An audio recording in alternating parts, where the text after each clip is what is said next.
gentlemen, my name is Paul Heyman, and I serve as special counsel and the wise man to your tribal chief, Roman Reigns, the undisputed, uncontroverted, unquestioned leader of the Bloodline, the most dominant group in recent memory and in the entire history of WWE. The Bloodline has all the damn gold! For nearly 40 years, I have worked for, alongside, and even employed the absolute greatest superstars to ever do it. Just how dangerous do you want to live? I've created the Dangerous Alliance, led an extreme revolution with ECW, and managed the most legendary of all champions. And for me, none of that compares to the relationship I've built with the Anoa'i, Fatu, and Maivia families, the triumvirate that composes this dynasty that we know more colloquially as the Bloodline. My time with this family goes back 40 years. I've led them into battle, strategized with them, and have watched their children grow into top-tier superstars who have also created their own impressive legacies. And so it is my great honor to serve as your host for the WWE 2K25 showcase featuring a dynasty like no other, the Bloodline. When you look at this incredible family tree, this is proof that there is only one royal family in professional wrestling, bound by blood. A blood bond forged between High Chief Peter Maivia and Amituana'i Anoa'i, the father of Atha and Sika, the wild Samoans, created a force that has dominated professional wrestling for over 5 decades. An elite collection boasting names like the wild Samoans, Atha and Sika, as well as The Rock, Rikishi, Umaga, Yokozuna, Nia Jax, Jimmy and Jey Uso, Solo Sikoa, Jacob Fatu, and of course, your tribal chief, Roman Reigns. They've owned championships, filled arenas, packed stadiums, broken box office records, years and decades of dedication to the craft, perfecting their art with each passing generation, ultimately leading us to right here, right now, with the Bloodline having dominated WWE for the last half-decade. As your humble wise man, it is my duty to take you through some of the most ferocious battles featuring the greatest warriors in the family. Not everything goes according to plan, and this year we're going to give you a chance to right the historical wrongs and change history to bring more glory to the Bloodline. It's our showcase, after all. Honestly, their only real competition is themselves. Acknowledge me! All of this fighting amongst each other, this constant power struggle, I won't let all of that ruin this moment. Because it's not just about Solo Sikoa or Roman Reigns. It's not just about the Usos. It's about every single member of their family that came before them, who built the lineage and who made them into the superstars that they've become today. It's been said elsewhere that wrestling has more than one royal family. That's undeniably true. Also undeniably true is that for all of those other families, there's only one Bloodline dynasty. In a family that specialized in brute force over the years, perhaps no one better personified this than Rodney Anoa'i, nephew to the wild Samoans, better known to the WWE Universe as the mighty Yokozuna. the family's first world heavyweight champion, Yokozuna arrived to WWE in the fall of 1992. An imposing behemoth, to say the least, Yokozuna would make an immediate statement, winning the 1993 Royal Rumble just a few months after his debut. This victory would grant him a WWE Championship match at WrestleMania 9, where he took on Bret the Hitman Hart. This meteoric rise to the top was only a hint of the dominance Yokozuna would have on WWE for the next year. 2 WWE championships, a WWE Tag Team Championship, victory over the era's titans like Bret Hart, Undertaker, Lex Luger, and Hulk Hogan. Yokozuna is my middle name. I'm named after my uncle. I carry it with like so much pride and weight on my shoulders just because of like what he's done for this business and like who he is as a person too. It's a cool middle name to have, man. I represent it with the pride, man, that I have. Hopefully, man, I'm making him proud by doing it. The manner in which Yokozuna melded incredible size with unspeakable agility shocked the WWE Universe, who to that point were used to their monsters hitting hard but moving slow. Yokozuna broke the mold, punishing opponents with super kicks, uranagis, leg drops, and of course, his devastating banzai drop. A maneuver so effective that once it had connected, nobody kicked out of it. Nobody. Rodney was a very unique talent. I think the way he was able to handle all the pressure, it was kind of parallel to how he was in the ring. For someone to be so big and to be so nimble, you just don't see that very often. Rodney was one of those first solo guys, singles competitor guys that was able to go out there and really just make waves, make a big splash. I mean, pun intended, I guess. You know, that fool jumped in the pool, he'd knock out all the water, and that's the way it felt sometimes. He would go into those arenas and just suck in all the energy and be able to give it back. So when I look at Rodney, I see someone very similar to me, someone who understands the top, the very, very top of the game, the top position, and everything that goes along with it. In a career filled with so many highlight reel moments, perhaps nothing stands out more than when Yokozuna faced and defeated the so-called immortal Hulk Hogan at the first King of the Ring event in 1993. Looking to humiliate Hogan after the Hulkster stole Yokozuna's WWE Championship only 2 minutes after Yokozuna defeated Bret Hart for the title months earlier at WrestleMania 9, Yokozuna entered the ring totally focused on the task at hand.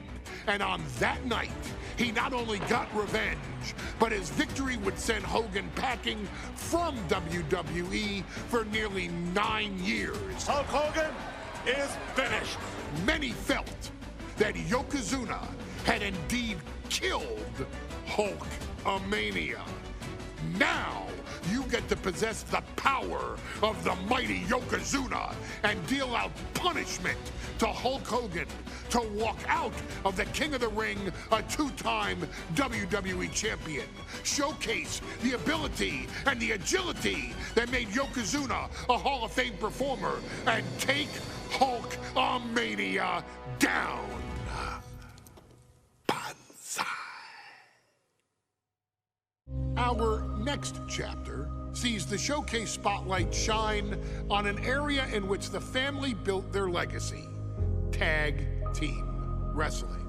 Starting with the wild Samoans, Afa and Sikoa, all the way through to more recent champions like the Usos or Tama Tonga and Tonga Loa.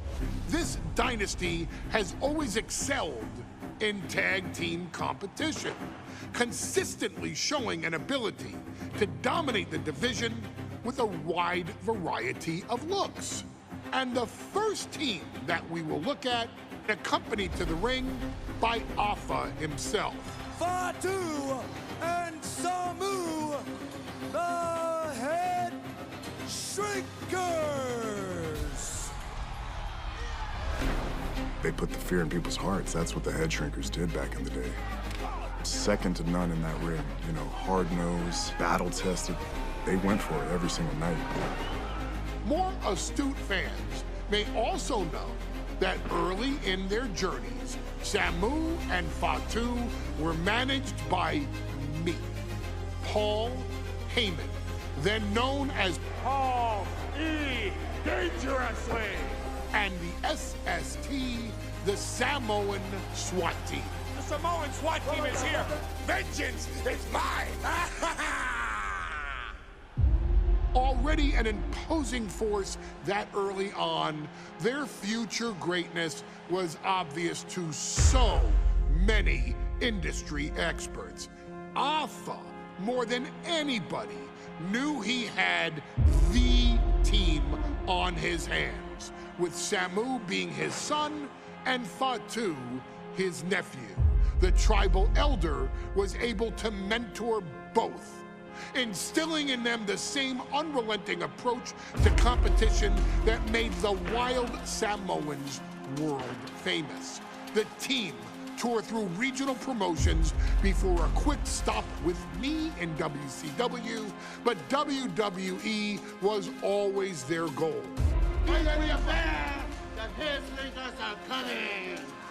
Upon arrival, it was clear that the Dynasty's next generation had indeed arrived, immediately drawing comparisons to their world-renowned predecessors. 10 years before it became cool to say, Samu and Fatu displayed ruthless aggression in the ring, overwhelming opponents before the bell and continuing the non-stop attack until their hands were raised in victory. Deceptively agile for men of their size, they brutalized the opposition with devastating dives from the top rope. The duo would eventually go on to capture the WWE Tag Team Championships in the spring of 1994, fulfilling the promise and carrying the legacy to even greater heights.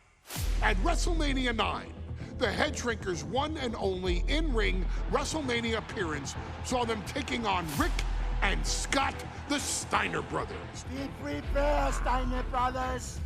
We're gonna give you a pain that you have never felt before.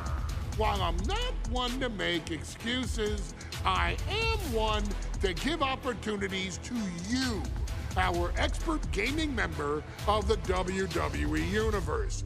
And so, today, you have the opportunity to make things right. WrestleMania 9, Las Vegas, Nevada. The Steiners performed at a near-perfect level that day, able to find every reversal and in the chaos emerge victorious. We are asking you to fix that, stop them in their tracks, and get the Head Shrinkers that WrestleMania victory you and I both know they deserve. But if you're not careful, you're going to find yourself reliving the very same memories that have haunted Samu and Fatu for years. Steiner lines, suplexes, Frankensteiners that will all bring your evening to a vicious, miserable end. Hey, let's put this in the simplest of all terms. Dwayne "The Rock" Johnson is the biggest celebrity on the face of the planet today. Now, whether he's a blue chipper, the people's champion, or as we know him right now, the final boss, The Rock has always commanded all of the attention in the arena since the very first moment he made his WWE debut at the 1996 Survivor Series.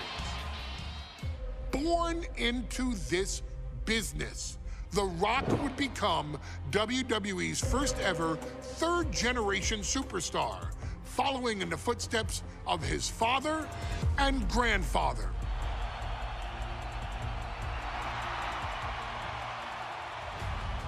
Who had competed in WWE rings before him.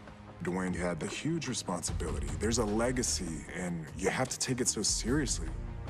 Even with incredibly high expectations, the Great One surpassed them all, along with the usual achievements if your name is The Rock: 2 Intercontinental Championships, 5 Tag Team Championships, 8 WWE Heavyweight Championships, a Royal Rumble victory, not even to forget the fact that The Rock once led an entire nation.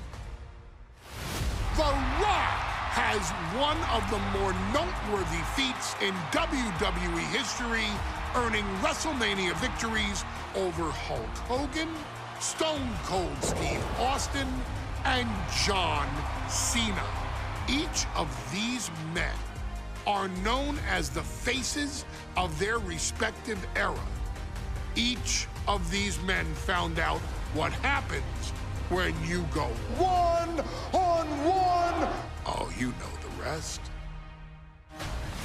Of course, The Rock rivaled Stone Cold Steve Austin's popularity during the vaunted Attitude Era, tearing opponents down with rock bottoms and people's elbows while tearing them apart on the mic with cutting one-liners and catchphrases that are still recited to this day.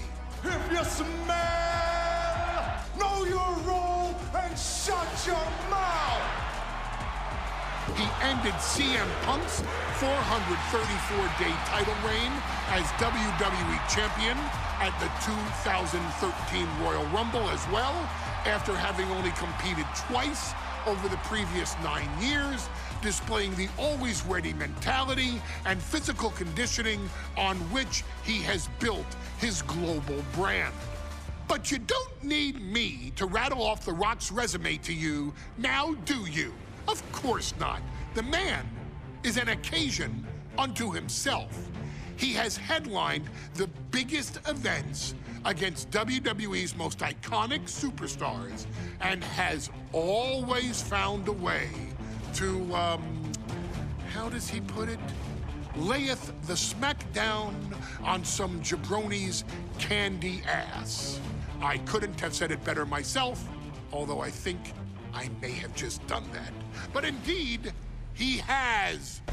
On a Thursday night in February of 1997, The Rock, still known as Rocky Maivia, would find himself challenging for the WWE Intercontinental Championship.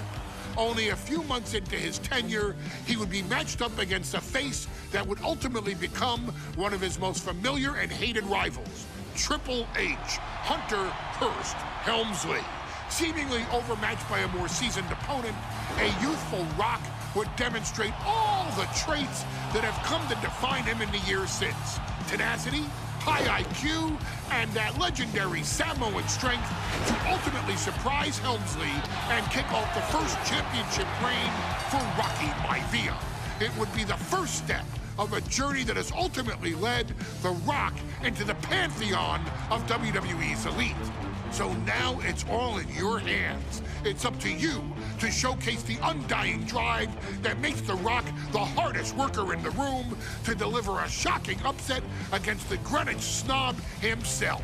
Guide The Rock to victory over Triple H at a very special Thursday, Raw Thursday, to give the first jolts to what would become the most electrifying career in sports entertainment. In a family of elite combat athletes and top-tier performers, the final boss has always stood out, even when he was just a blue chipper. But there wouldn't be a final boss, there wouldn't even be a bloodline, if it wasn't for The Rock's grandfather, the High Chief Peter Maivia. You can think of him as the first boss. Predecessor to the tribal chief. He is one of, if not the foundation for our family. The Anoa'i, Fatu, Maivia wrestling dynasty. I don't think there's anybody more responsible for what's going on now than the High Chief himself. Peter Maivia isn't simply one of the two principles behind the sacred blood bond. He's also an incredibly decorated professional wrestler who traveled the world and won titles everywhere he went. New Zealand, Japan, Europe, and here in the United States, where he enjoyed especially successful runs in Hawaii and California. Maivia would eventually find his way to WWE, engaging in legendary battles with the likes of superstar Billy Graham. His larger-than-life personality would win the WWE Universe over in short order, as it had throughout his entire career. In the ring, High Chief Peter Maivia was a potent blend of brawn and grappling technique, often muscling his opponents down to the mat through a variety of joint locks and then switching to more painful holds once grounded. His sleeper hold and stump puller were both feared and renowned, and make no mistake about it, Maivia knew there was always more than one path to the ultimate victory. Out of the ring, High Chief Peter Maivia also ran one of the most successful wrestling promotions on the planet, Polynesian Pro Wrestling, based out of Hawaii, showing his mastery of the business in every aspect. His induction into WWE's Hall of Fame class of 2008 was supremely deserved, forever enshrining Peter Maivia as the legend he always was. And now, we present to you the opportunity to walk in the boots of the legendary High Chief Peter Maivia, facing off against one of the most legendary WWE rivals, George the Animal Steele. You will settle this score once and forever, and showcase the overwhelming strength of Peter Maivia, which has ever since remained as a hallmark for every single solitary member of this bloodline. Steele is no easy battle, though. He thrives in the chaos, one of pro wrestling's true madmen. He'll even try to eat part of the ring if he thinks it'll help him break you down. So do your best and honor High Chief Peter Maivia properly with a resounding victory. She's not like most girls. She's also not like most WWE superstars. Nia Jax, the reigning queen of the ring, is a reckoning, a force of nature that blitzes right through her competition. A cousin of The Rock, Nia Jax arrived in NXT almost 10 years ago with astronomical expectations. Undaunted, Nia Jax would dominate early opponents, finding herself competing for the NXT Women's Championship mere months after her debut. It did not take long for those running Raw and SmackDown to take notice. Well, our next pick, Nia Jax! And Nia Jax would join the Raw roster as part of the 2016 draft lottery. And since joining the main roster, absolutely no one has been safe from Nia Jax. She is a two-time women's champion. She is a two-time women's tag team champion. She competed in the men's Royal Rumble match in 2019, even getting an elimination while in the ring. Nia Jax looking to eliminate, she does! She's battled standouts like Charlotte, Bayley, and Becky Lynch. And all the while, she has left undeniable destruction in her wake. In the ring, she applies many of the same tactics that once benefited Yokozuna, even using her own version of the bonsai drop, known as the Annihilator. And just like its namesake, if it connects, your night is over. And Nia Jax remains driven for even more success, jumping at any opportunity to prove her dominance. This last year, that included entering into the 2024 Queen of the Ring tournament after earning victories over Naomi, Jade Cargill, and Bianca Belair. Nia Jax would fight her way into the finals, taking on former NXT Women's Champion Lyra Valkyria. Valkyria built a lot of momentum, defeating Dakota Kai, Zoe Stark, and Io Sky to punch her ticket into the final at the Queen and King of the Ring. With an obvious game plan, Lyra would look to stick and move, avoiding the colossal attacks of her opponent. Unfortunately, as often happens when competing against Nia Jax, Lyra made one miscalculation, and that error in judgment provided Nia Jax with the opening she needed to annihilate her competition. This is your opportunity to crown the first queen in Bloodline history. Make Lyra suffer. Make her regret ever entering your ring. Showcase the otherworldly power that forces an entire roster to cower in your presence. Because when you're an irresistible force like Nia Jax, resistance is futile. I'm sure you will agree with your wise man. Many WWE superstars say they will do whatever it takes in order to achieve success. Quite often, it's a bunch of BS. But if you're lucky, you may run into someone who is willing to look out for the group. Someone willing to make sacrifices. And for this family, there was no one better than Rikishi. After the Head Shrinkers run in WWE came to an end, Rikishi, then known as Fatu, would go on a journey of self-discovery. This journey would lead to him taking on the name Rikishi, a subtle nod to his cousin Yokozuna, as well as an opportunity to start fresh with a global audience. Well, my dad, when he became the Rikishi character, when you think about Samoan wrestlers, right, or mean, or aggressive, he made it like his own flavor, right? He had the blonde hair, still carried the aggressiveness, but I think he just wanted to add like a little flavor to it. But it became even more popular to our culture. Rikishi blitzed WWE from the jump, devastating opponents with new tricks and winning people over with his fat-ass dance moves. That Rikishi is fat, all right. P-H-A-T. And with this wave of newfound momentum came even more success, with Rikishi capturing the WWE Intercontinental Championship and displaying incredible athleticism in iconic moments like when he dove off the top of the steel cage. The year 2000 belonged to Rikishi.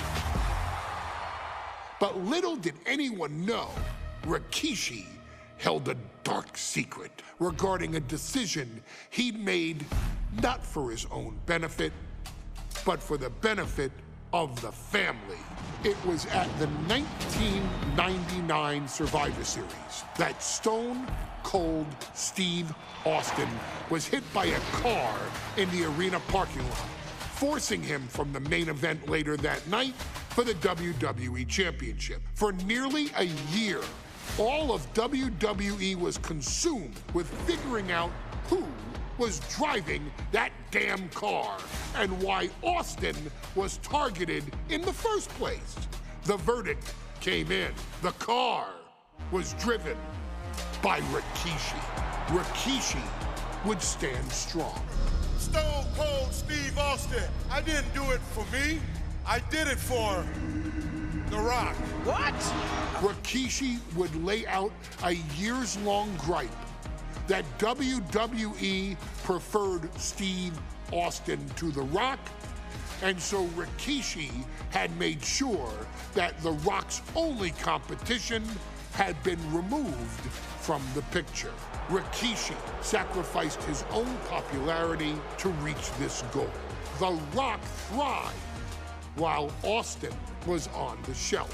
For Rikishi, the struggle and fall was all worth it. Rikishi knew that he would eventually have to face off with the Texas Rattlesnake to answer for his sins, and he welcomed that meeting with open arms.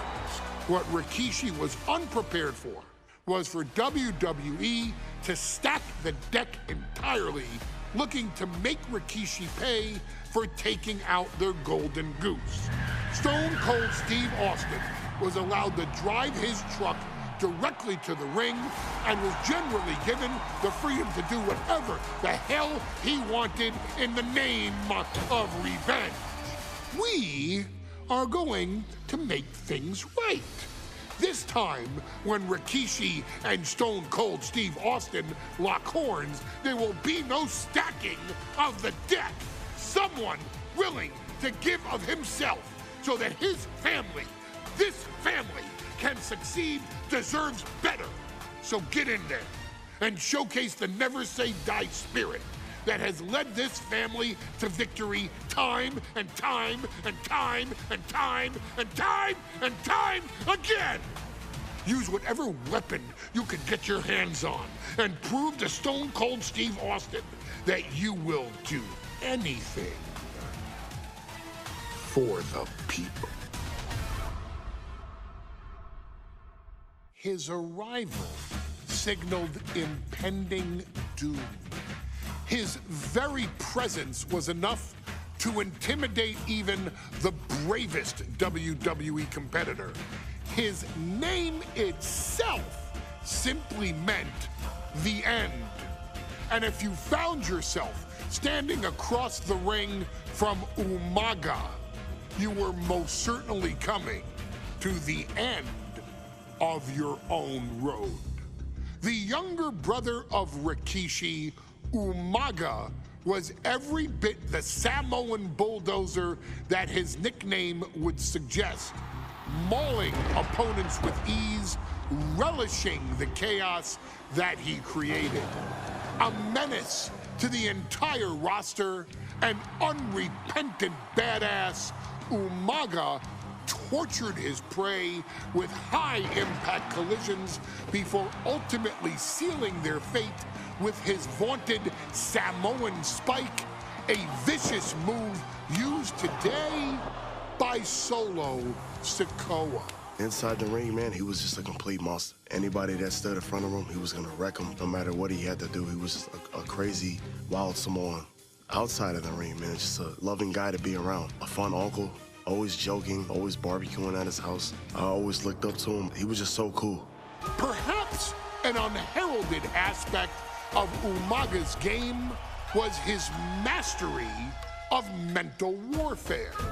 Umaga loved to present a wild, out-of-control savage, one who needed manager Armando Alejandro Estrada to handle all the details while he destroyed opponents. Umaga was the perfect definition of the word aura. A two-time intercontinental heavyweight champion, Umaga established himself as one of the purest forms of dominance to ever set foot in a WWE ring.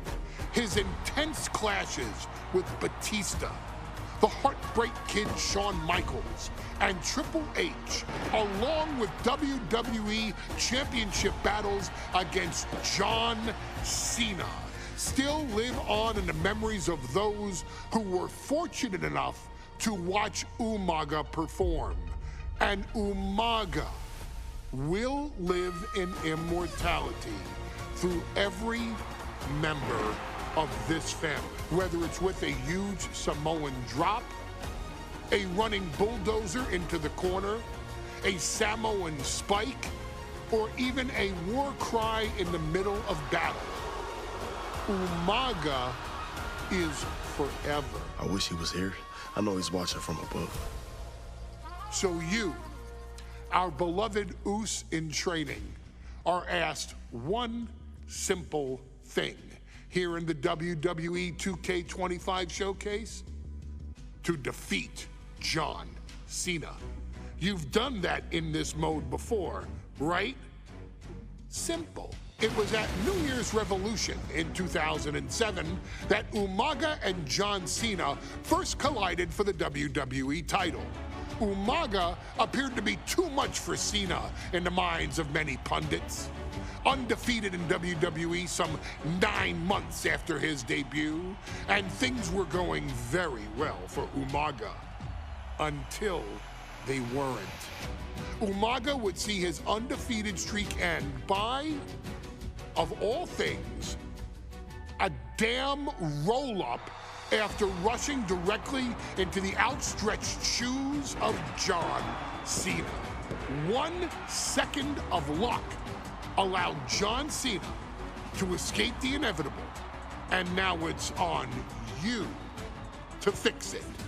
Head into that ring, showcase Umaga's cruel brutality, and get Umaga the WWE Heavyweight Championship victory that he should have gotten in the first place. I assure you, my dear friend, Armando Alejandro Estrada will make sure nothing else goes wrong if you take care of business inside the ring. Hey, in WWE, things move really fast. If you aren't present in the moment, it can feel like a year goes by in only 2 or 3 minutes. That's why you always have to make time to make sure that you check. Hold on. Did I just hear myself say 3 minutes? Stop. Can you believe I'm actually doing Eric Bischoff's shtick? In the early 2000s, few words sent a shudder through the roster like the words 3 minutes, summoning the fearsome duo of Rosie and Jamal, collectively known as the 3-minute warning. Initially hired by the aforementioned Raw general manager Eric Bischoff to interrupt anything he didn't find to be entertaining. You're just not entertaining me. 3 minutes are just about up. The two instantly made their mark in WWE with their complete and total decimation of anyone that was targeted. Their formula was really simple. 2 bruisers with surprising quickness who took pleasure in throwing opponents all around the ring with reckless abandon. And the trail of bodies left in their wake remains a testament to their devastation. Rosie, older brother of your tribal chief, Roman Reigns, and Jamal, who would in time develop his skills further and take the name of Umaga, were about instant gratification. They treated matches like a race, seeing how much damage they could fit into the shortest time possible. The 3-minute warning with my brother and my cousin, it was just one of the coolest gimmicks of all time to me. It was catchy, you know what I mean? Like, you kind of knew what was happening. And I feel like we all remember when the 3-minute warning hit for the first time. You know, the whole Den TV area just lit up. Every match was a train wreck, as the two would use their size to overwhelm most opponents, coupling that with incredible tag team maneuvers to increase the carnage to its maximum levels. That approach, maximizing damage while minimizing time, was a 3-minute warning signature. The team itself saw its run in WWE last for a little over a year, but in that time managed to make such an impression with the WWE Universe that it still resonates today. They are proof of the impact anyone can make if they capitalize on their opportunities, as 3-minute warning did every single time. It was a short-lived gimmick, but it was a really cool gimmick, and I just think it shows the versatility of, hey, if you need us to go out there and tell you a Broadway story, I'll cover 2 hours if you like. But if you need us to come out in 3 minutes to make an impact, we can do that too. But you gotta be really good to be thrown in there with the very, very best in the industry. I'm getting all pumped and proud, for my brother and my cousin right now, just thinking about it. Here in the WWE 2K25 showcase, we have selected another team that embodies the same mindset in Akam and Razor, the AOP. Similar to Jamal and Rosie, these two look to inflict the most pain in the most efficient manner. Like 3-minute warning, AOP happily dispatches when summoned. Like 3-minute warning, AOP features 2 Goliaths who will hurl your body from pillar to post before finally bringing it all to a most painful conclusion.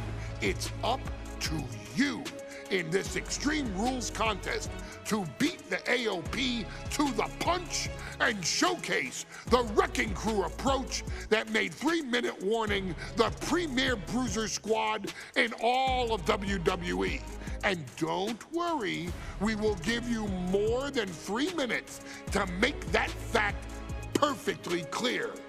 As a matter of fact, take your time and enjoy dishing out the punishment. We've come to the part of the showcase where we get to talk about Tamina.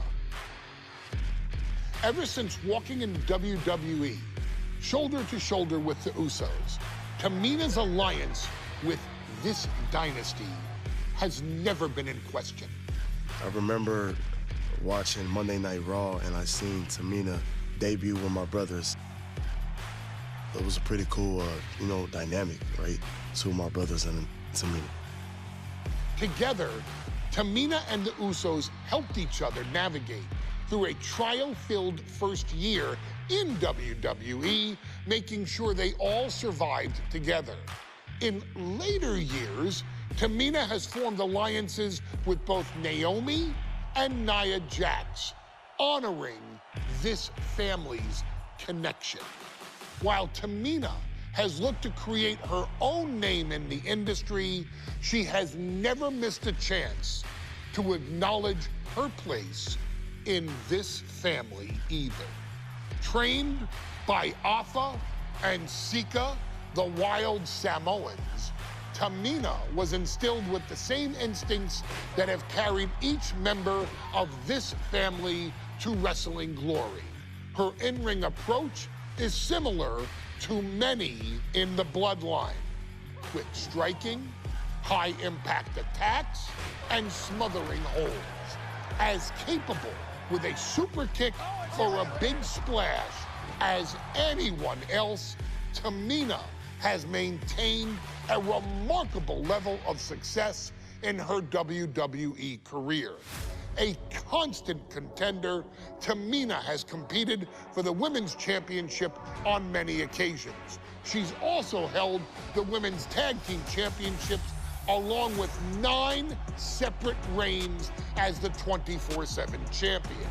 Tamina has proven capable in any environment against any opponent. Tamina is always the perfect test for a rising contender. Defeating Tamina proves that you're at the top of your game, and she will always expose those who aren't quite ready yet. Taking her lightly is the easiest way to book your visit to the local medical facility. Tamina has taken part in many memorable moments, but in the 2K25 showcase, we're going to give you the chance to make history. In the first ever women's Money in the Bank match, Carmella, of all people, would walk out victorious after letting someone else do all the work. Tamina, Becky Lynch, Natalya, and Charlotte Flair were all robbed of a great opportunity that night by Carmella. So this is your chance to make it right. Showcase Tamina's grit and take out the other 4 ladies in this ladder match to become the first ever winner of the Women's Money in the Bank. Carmella might still sneak out with the win, but if she does, she's doing it on her own because we're not allowing anyone else at ringside for this match in our showcase. Any member of this family that enters the professional wrestling business knows about the expectations that are gonna be on their back. They know about the prestige that their very name carries. They know that those who came before them have accomplished so much. Bearing the weight of those legacies can prove to be way too much for almost anyone. But that was never the case for Jimmy and Jey Uso. Jimmy and Jey Uso looked to be stars from the very start, constantly evolving their look, style, and offense as they progressed in their careers. Face paint and war dances would fade away, and the two would embrace the day one-ish mentality, looking to punish opponents and send them to the Uso penitentiary. The Usos are 8-time WWE Tag Team Champions. The Usos have main evented WrestleMania after initially fighting for a mere spot on the card. The Usos were the premier team of the 2010s. The Usos are the greatest team of all time.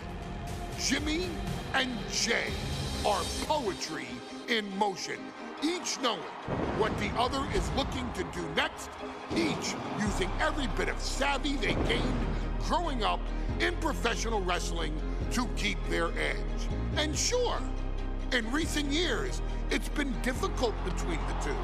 Jimmy did cost Jey his match at SummerSlam against your tribal chief, Roman Reigns.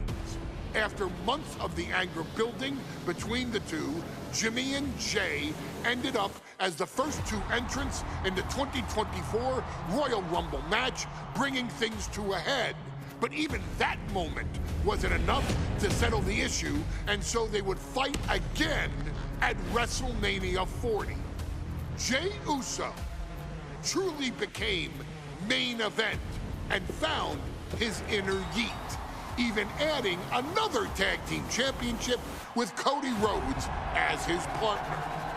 As your wise man eventually would suffer as well, Jimmy found himself betrayed by Solo Sikoa and unceremoniously dumped out of Solo's version of the Bloodline. When Jimmy and Jey are a tag team, they are pure art. They are the reason for the resurgence of tag team wrestling's popularity over the last 15 years.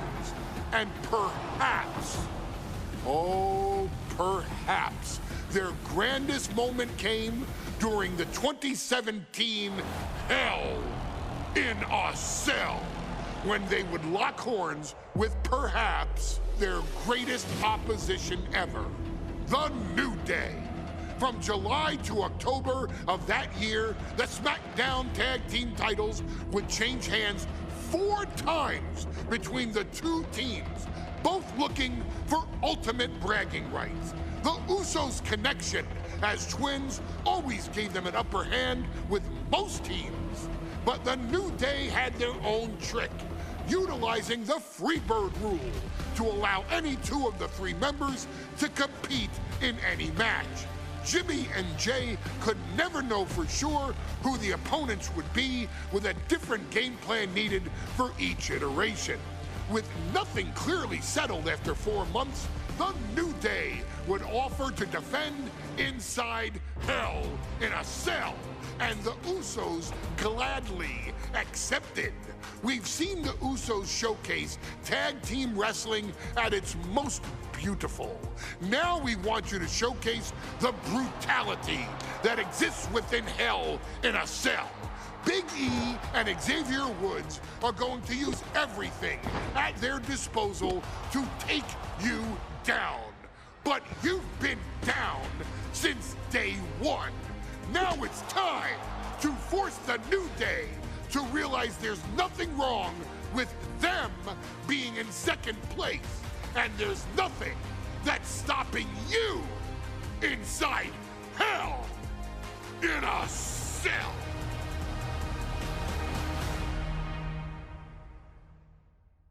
Next on our showcase is someone who wasn't born into this family, but has put in the time and more than earned her spot. She's always happy to leave haters in the rear view, and when she enters the room, you will undoubtedly feel the glow. Of course, I'm talking about Naomi, who many of you may know has reigned as Jimmy Uso's wife and queen for over 10 years. There's the old saying that behind every good man is an even better woman, and this could not ring more true than Naomi, who I will say is an absolute treasure. Jimmy will frequently speak during old Bloodline planning sessions about how much her support and love drove him to improve as a superstar, always stressing her importance not only to the WWE Women's Division, but to his career and his life as well. In the ring, there is no denying Naomi's skills. The former women's tag team and two-time SmackDown Women's Champion has the mental tenacity to push through the toughest part of any match and possesses breathtaking physical skills. Naomi uses her dancing background to constantly innovate with her offense, resulting in some of the most beautiful moves you will ever see, unless you're on the receiving end of them.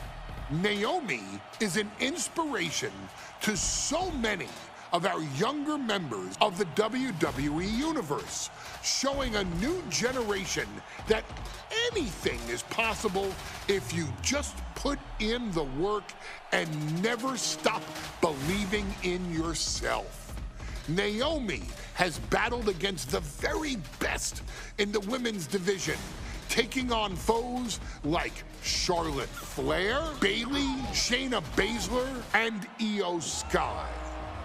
My favorite moment of Naomi was when she won the title in her hometown, Orlando, at WrestleMania. To compete against that caliber and maintain the level of success that Naomi has for her entire WWE career is something worth, shall I dare say, acknowledging. Naomi has even teamed with fellow family member Tamina through the years, proving the family you choose can often be the most important. And in true Uso fashion, Naomi shows an unrelenting desire to win, to achieve greatness, and to dominate her opposition. Many mistake her smile as a sign of kindness, but they quickly realize their mistake as Naomi unleashes a flurry of kicks, flies at them with moonsaults from all angles, and then ties them up in knots. Naomi is having fun, but Naomi is never playing. And now, we take you back to the 2020 edition of Super Showdown, which saw Naomi challenge Bayley for the SmackDown Women's Championship. Unfortunately, a ridiculously lax referee decided it was just fine for Bayley to basically do whatever the hell she wanted. Bayley's, oh my gosh, she's trapping Naomi's legs in her shirt. And Naomi wound up suffering an embarrassing loss after Bayley used wardrobe to her advantage. Well, Bayley, we can pretty much guarantee that trick won't work again. This is your chance to help guide Naomi to a third SmackDown Women's Championship, and to do it by defeating one of the greatest competitors WWE has ever seen. Your wise man has nothing but respect and admiration for Bayley's abilities, but those abilities are eclipsed by Naomi's extraordinary trinity: smarts, strength, and aerial attacks that should give all of you everything you need to get the win and the title. Ladies and gentlemen, if it weren't for the next two superstars in our showcase, none of this would be possible. Because without Afa and Sika, without the wild Samoans, there truly is no dynasty. While it was their father who made the blood oath with High Chief Peter Maivia, it was Afa and Sika who built the family up, training generations of relatives, all with the single goal of becoming the best professional wrestler on the face of the planet. And while the two would together be WWE Hall of Famers, based solely on their work as trainers and cultivators of the next generation, their in-ring successes only add to their immortality. Afa and Sika formed WWE's most dominant tag team of the early 1980s, fighting their way to the WWE Tag Team Championship on 3 separate occasions. Opponents were often defeated before the bell even rang to start the match, falling victim to the aura and the intimidation factor of having to step into the ring with the wild Samoans. Accompanied by Captain Lou Albano, the trio formed a masterful group that was able to take all opponents off their game, be it through Albano's devious schemes or the overpowering nature of the wild Samoans. WWE had never dealt with a team so primal, turning each match into a battle of survival. Most feared, the deadly Samoan drop, a move that has been imitated by many, but duplicated only by a chosen few. There they are, the wild Samoans. These are immigrants coming from the island, trying to figure it out, trying to find a way. I couldn't imagine being these men. I couldn't imagine taking on these responsibilities of setting the tone in a whole new country, and then trying to break into entertainment on top of that. But they made it work. And that's what we are. We're workers. We make it work. These tribal elders set the standard for all of their descendants to not only follow, but they also taught their descendants how to surpass it. So beloved were the two that perhaps no moment holds more significance to your tribal chief, Roman Reigns, than when he was presented the Ula Fala by his father Sika and Uncle Afa after the 2020 Hell in a Cell event. You see, it was their acknowledgement that gave Roman Reigns the unshakable confidence to continue his journey to becoming the greatest of all time. The utmost respect, love, and gratitude for those men. Because if my father and uncle don't do what they do, we're not here. We now humbly present to you the honor of walking in the famed footsteps of the Wild Samoans, finding a tag team in WWE's long and storied history that we felt would test the Wild Samoans was not an easy task. But then, a thought came to your wise man. Why not give the audience exactly what they want? Why not put the Wild Samoans against one of the greatest tag teams of all time? Why not present Afa, Sika, the Wild Samoans versus Bubba Ray and Devon, the Dudley Boys? And if we're going to go that far, let's do it in a tables match. Showcase that savage brutality that made both teams the eternal legends we know them to be. No pinfalls, no submissions, no rules.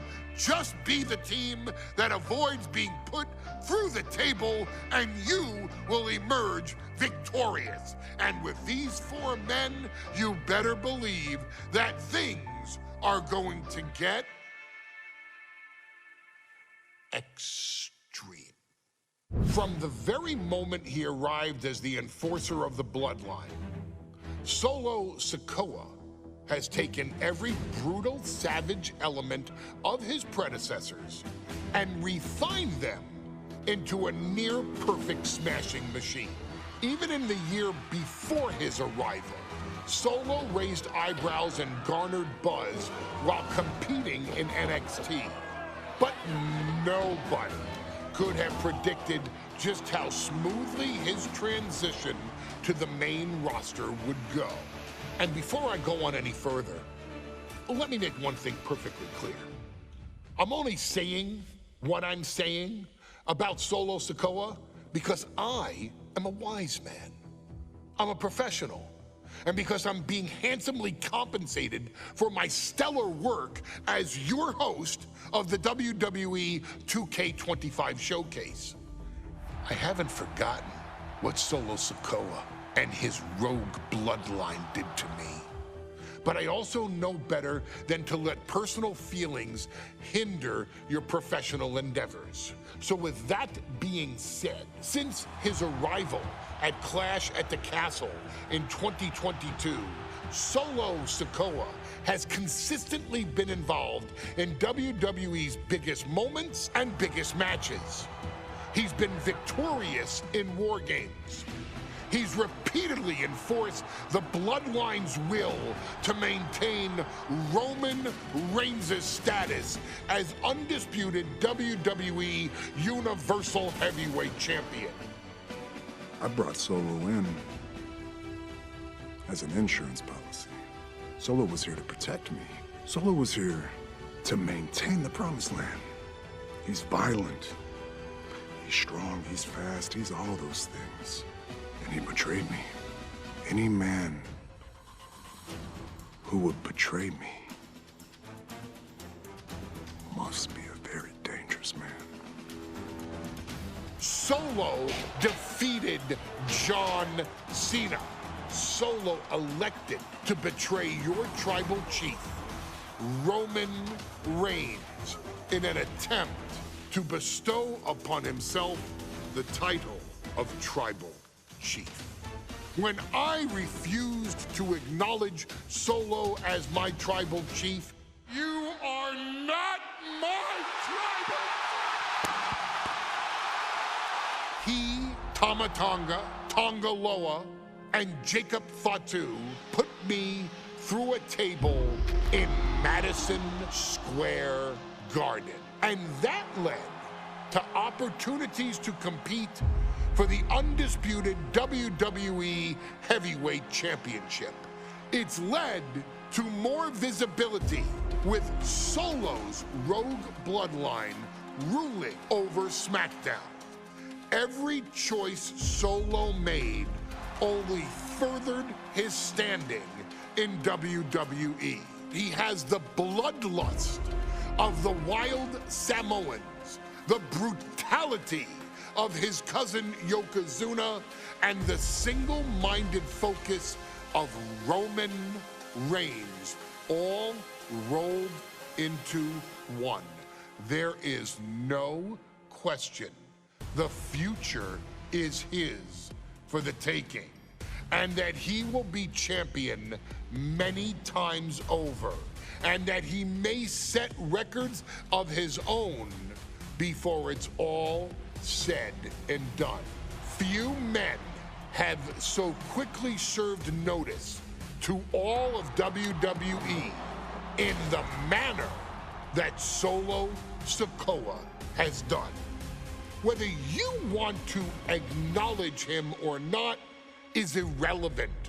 One way or another, Solo Sikoa forces you to do just that, or you will suffer severe consequences. One by one, each and every single superstar on the WWE roster is going to find that out. Solo will make sure of it.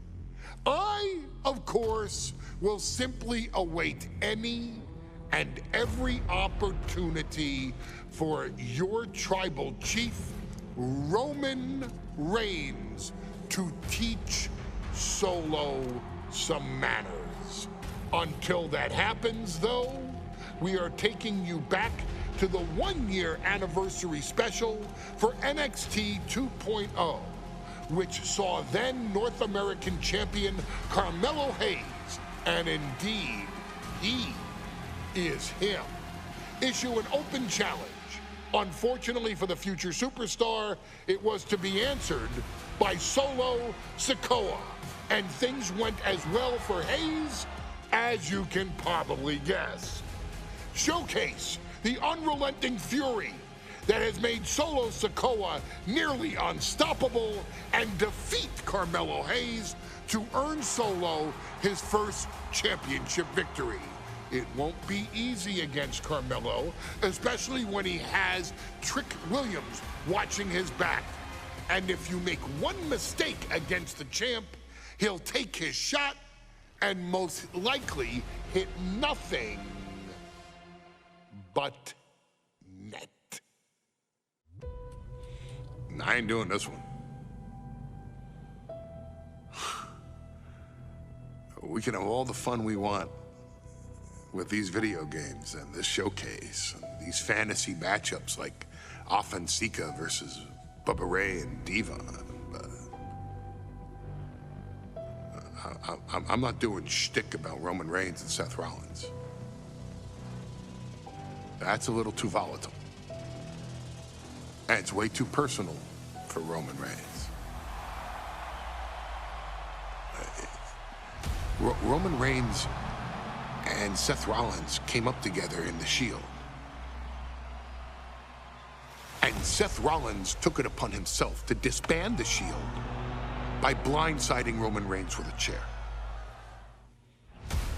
At WrestleMania 31, Roman Reigns, in the main event of WrestleMania, was about to win the WWE title when Seth Rollins cashed in Money in the Bank and stole the main event, the match, and the title from Roman Reigns. Roman Reigns lost the undisputed championship after almost 4 years, the greatest title reign of all time, to Cody Rhodes. Not because Cody Rhodes was the better man, but because Seth Rollins was right there. And the seduction, the bloodlust that Roman Reigns had for that moment of revenge was too much for Roman Reigns to give up. And for the first time in Roman Reigns' life, he took his eye off the ball for that much time and smashed Seth Rollins with a chair, the same way Seth did a decade earlier to Roman. And that moment gave Cody Rhodes all he needed to end the most historic title reign in WWE history.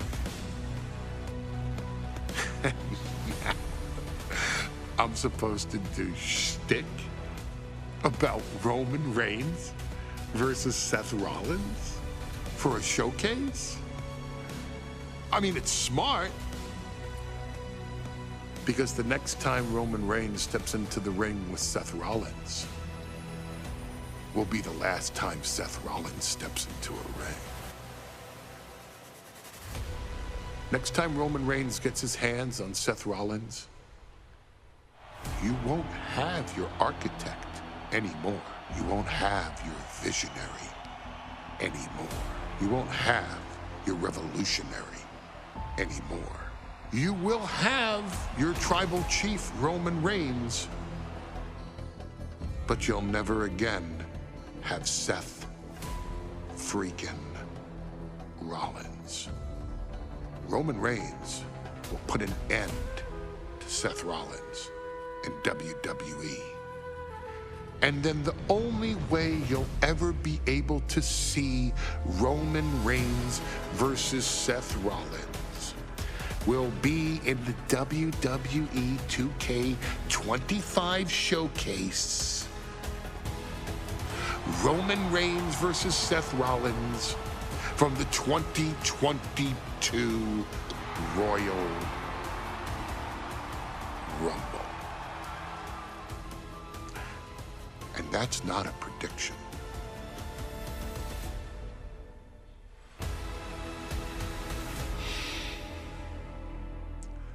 That's a spoiler. I'm the last guy to knock a revolution. I've led a few of those, you know. I admire revolutionaries. I respect evolutionaries. They are the lifeblood of the bloodline. So when Solo Sikoa seized the moment and became the tribal chief in Roman Reigns' absence, I didn't like it. I don't even think I respected it. But something deep down in me admired it. That took some forward thinking. I'm the chief now! Now we all know what happened when the OG bloodline, led by Roman Reigns, faced the new rogue bloodline, led by Solo Sikoa, in the WarGames. But there was a discussion here while planning the WWE 2K25 showcase that has me, your wise man, admittedly a little intrigued. What if WarGames was limited to only OG bloodline, no honorary uses, versus Solo's rogue bloodline, no honorary uses? It's 4-on-4 Roman Reigns. The Usos, Sami Zayn, versus Solo Sikoa, Tama Tonga, Tongaloa, and the most dangerous new competitor WWE has ever seen, the Samoan werewolf Jacob Fatu. What happens then? This is your moment to determine who is the real bloodline. This is your moment to determine who is the only bloodline. This is where the bloodline's legacy and the bloodline's future is in your hands. Okay, a little bit out of character for your wise man, but that was a little bit difficult for me to watch. Seeing this family splinter into two groups, fighting against each other, it breaks my dark heart. But they're all grown men, and you settled the issue. Now let's give Solo credit. Forming Team Solo was, of course, his usual backup of Tama Tonga and Tongaloa, the sons of Haku, feared as one of the baddest men to ever walk planet Earth. Along with them, the Samoan werewolf, Jacob Fatu, son of Tama, also known as TK All Day, the Tonga Kid, another fearsome competitor from WWE's golden era. But did you know that Haku and Tama once comprised one of WWE's most impressive tag teams? Haku had been considered family by the Dynasty for years on end, and his teaming with Tama, brother of Rikishi, solidified this for eternity. The Islanders were a formidable test for any tag team in WWE in the late 1980s, competing against teams like the Hart Foundation and the British Bulldogs. Initially fan favorites, the two would embrace a more hard-nosed approach and even teamed up with WWE Hall of Famer Bobby the Brain Heenan, finding even more success. The team flawlessly merged aerial excellence, martial arts mastery, and some good old-fashioned Islander grit. Perhaps their most infamous moment saw them actually dog-nap Matilda, mascot of the British Bulldogs, showing that they were willing to do literally anything to throw opponents off their game. Both men are still revered today as two of the real legit tough guys in the industry, names that instill fear simply upon mention, and they absolutely taught their children well. Tama Tonga and Tonga Loa both loved to slowly brutalize an opponent in the traditional Haku style, while Jacob Fatu hurls his body at opponents from all angles with reckless abandon, much like Islander Tama in his TK All Day heyday. For their inclusion in the 2K25 showcase, we find the Islanders in a dream match, taking on another team that has mastered the air, ground fighting, and has their own brand of swag that keeps opponents guessing at all times. Ladies and gentlemen, I'm talking about the Street Profits. Montez Ford and Angelo Dawkins have put together one hell of a run in WWE, and the perennial tag team champions are going to find themselves in an unfamiliar setting, taking on Haku and Tama in a best 2 out of 3 falls match. Anyone can sneak a win out, but Haku and Tama often competed in this type of match to fully demonstrate the superiority to their opponents. And you can bet that they're out to do the same thing to Angelo and Tez. So get out there and showcase the tag team mastery that the Islanders used to terrorize their opponents. Lift your party cups and take one last sip for the Street Profits. And don't worry, no one will hold you responsible for the damage you and the Islanders caused them, because I assure you, the Islanders can handle the smoke. Ladies and gentlemen, I don't have the words to convey how proud I am to have been part of this historic showcase.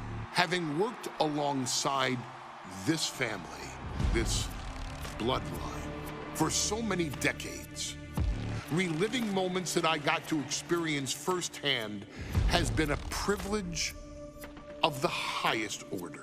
Introducing you to WWE legends that I hold in such high esteem, and also spotlighting the modern day greatness their descendants have provided you in recent years, all to pay tribute to the greatest wrestling family I have ever known, has truly been my privilege. To be successful in this industry is a 1 in a billion chance. To see one bloodline continuously pump out superstar after superstar, champion after champion, generation after generation, is a testament not only to the skills they possess, but also to the work they put in to become absolute masters of their craft. And it cannot be stated any other way this dynasty, this family, this bloodline has mastered every single solitary aspect of professional wrestling. And by reliving their magnificent history, you've begun your path of mastery as well. You've conquered former champions, righted some very egregious historical wrongs, survived WarGames, and even settled the question as to who the true tribal chief really is. You've unlocked WWE legends who are now ready to unleash their special brand of offense on current WWE superstars who didn't think they'd ever have to face these classic competitors like Haku or the Wild Samoans. It wasn't easy, and you definitely had to get a little oozy along the way. But you showed that bloodline spirit and determination, and now you stand at the top of the mountain. On behalf of WWE and the 2K families, we all thank you so very much for playing.